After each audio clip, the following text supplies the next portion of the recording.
C'est un buzz pour faire polémique. Donc encore si c'était un buzz pour informer et qu'après il y ait des réactions même mauvaises, c'est pas le problème. Mais là c'est vraiment un buzz polémique où il n'y a aucune information, où à la limite on fait passer les passionnés pour des criminels, alors que c'est pas le cas. Il y a des espèces en vente libre qui sont bien plus dangereuses pour la faune. Le furet par exemple qui est en vente libre et qui s'il se retrouve dans la nature, ça ferait des dégâts terribles sur la faune locale. Il y a des oiseaux qui s'acclimatent très bien à la Réunion, qui sont pourtant en vente libre. Mais comme on aime les oiseaux, on aime les furets, même les chats qui font beaucoup de dégâts dans la nature, on n'en parle pas parce qu'on aime bien. Voilà.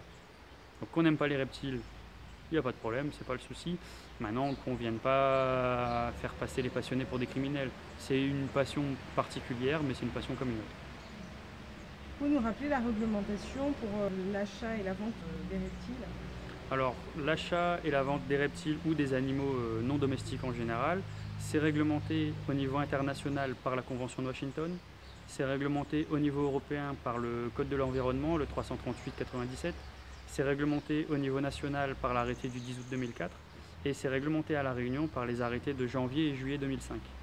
Donc il y a quand même déjà une réglementation très stricte. Alors sur certaines espèces comme le python royal, celui qui est là actuellement, les espèces, la vente se fait librement. C'est des espèces en vente libre.